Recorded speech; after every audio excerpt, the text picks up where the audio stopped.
Hey everybody, welcome back. Today we are back in the office. We just recently got done hauling all of our soybeans off last week, and we finally got the settlement check in from Bungie. So it's time to pay landlords. I'm not the only one that gets paid around here.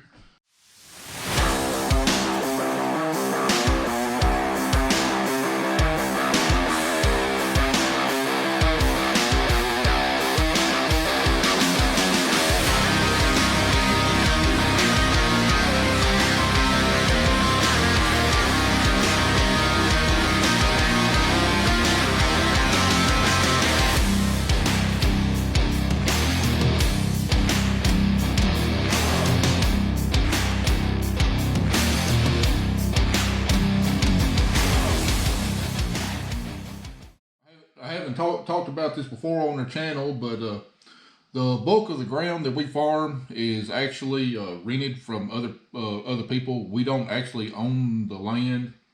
We only own about 12% of the acres we farm, about 240 acres. All the other land we actually rent from different owners. And to rent that ground from them, we have to enter into a lease agreement with them. Each lease agreement is going to be a little different, just depending on what the landlord actually desires and whatnot. And basically, what we do is we offer 3 different types of lease agreements, and this could change from state to state, area to area. A lot of the different lease agreements are drawn up just based on the individual circumstances of where someone farms. So the lease agreements that we actually do with our landlords could be a whole lot different from the lease agreements up in the Midwest. Just depends on the crops and the different farms. But basically what we do is we offer 3 different types of lease agreements. We offer 2 share rent agreements, and we offer a cash rent agreement. The cash rent agreement is by far the simplest. It's basically where we just pay a certain number of dollars per acre that we farm, and we get all the income off the crop, and we pay all the expenses on the crop. Other landlords prefer to be more invested in their land and invested in the crop, and they prefer share rent lease agreements. And these are actually the types of lease agreements that we prefer, basically because we're not assuming 100% of the risk of producing a crop on that land. The landowner is also assuming some risk. So we have a bad year, or crop prices really go down. We're not bearing 100% of the risk of having a crop on that piece of ground. And the 2 different lease agreements we offer are 80%, 20%, and 2/3 and 1/3. On the 80%, 20% lease agreements, landowner gets 20% of all income off the farm.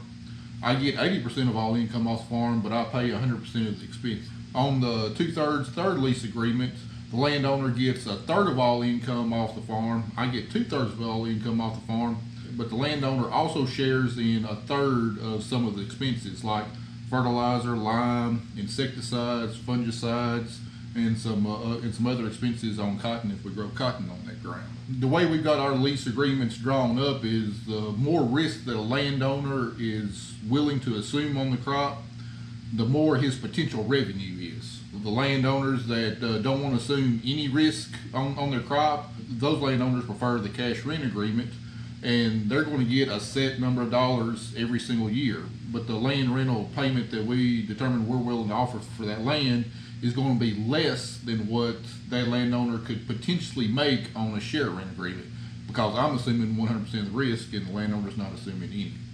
And then on the 80%, 20% lease agreement, the landowner has the potential to make more than what a landowner with a cash rent agreement would make, because they're assuming more risk. However, in a year where crop yields are really down, or maybe crop prices are really down, there's also a chance that that landowner could not make as much as a cash rent.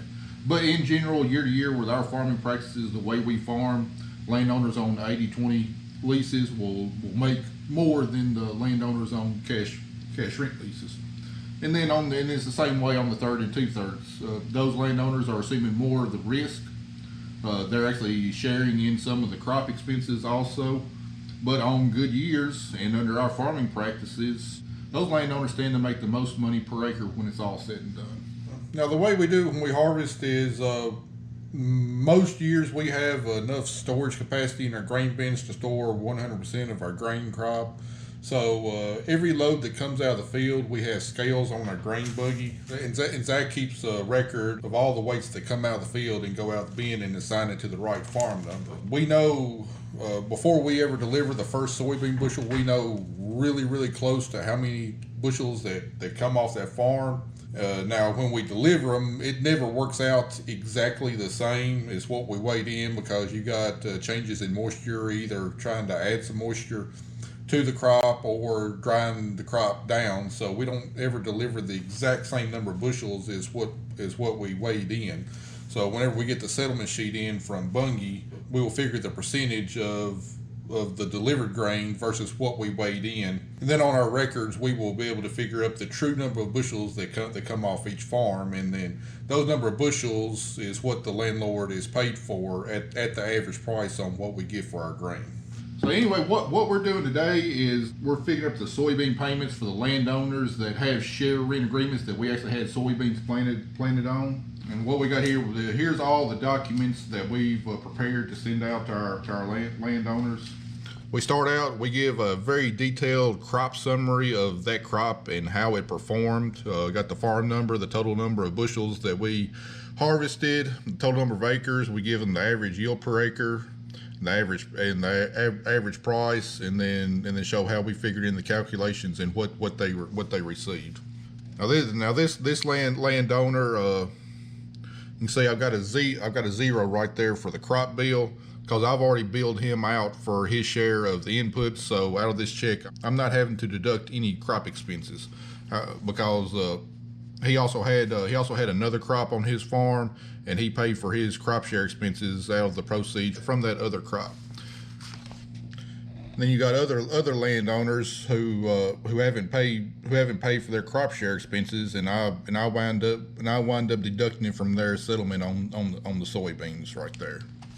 Here's the final page of our settlement from Bungie right here. As you can tell, we delivered a total of 40,258 bushels, and we're getting $393,000 off of that. And then what we do, which is perhaps unique to our farm, just to try and keep it as fair as we possibly can, we have several different contracts. We sold soybeans at several different price levels, and what we do is we figure out the average price we receive per bushel, and then that's what we pay all the landlords, and that's also what we pay ourselves. So the contracts with the highest price, we don't keep just for ourselves and then give the landowners the price from the lower price contracts. We lump it all together. We divide the total number of dollars we got from the soybean crop by the total number of bushels we produced, and whatever that average price is, that's what I get paid, and that's what my landowners get paid. And that's different from quite a few other farms. A lot of other farmers, they may decide to store their share of the grain and market later for what could potentially be a higher price, and then deliver the landlord share directly to the elevator from harvest, which will typically result in a lower price. But we want to try and be as transparent as we possibly can with all of our landowners, and try to be as fair as we can with all of our landowners. We don't want one landowner talking to another and them saying, well, I got $9 per bushel for beans, and then the other landowner say, well, I got $9.75 per bushel for beans. To us, that wouldn't be very fair. So we got an average price of $9.51 per bushel this year, after I deducted the price of the storage and the drying on the soybeans. So that's what I'm getting paid myself, is $9.51 per bushel, and that's what my landlords are getting paid, is $9.51 per bushel. Also, we include in the documentation, like I said, we want to try and be as transparent as possible. We also include the yield map to show them how their crop performed on the field, show them the good spots and the bad spots. And then we also include a detailed itemized bill of the field operations, the products we used, and what exactly they were billed for. So after everything's said and done, out of the almost $400,000 we received off soybeans, we're paying a total of about $94,000 of it out to landlords. So I tell you what, my hands tend to cramp up when writing those big checks, but it's all part of owning a row crop farm. Unless you're fortunate enough to be able to own the majority of your acres, the reality is you have to pay rent to someone in order to be able to farm the acres. So But the good thing about it is that a lot of my landlords are elderly and past retired age, so the income off the farms helps to pay their living expenses throughout the year.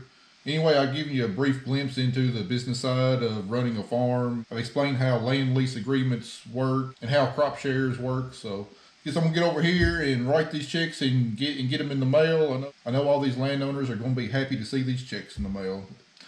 Anyway, appreciate y'all watching, and we'll see you in the next video.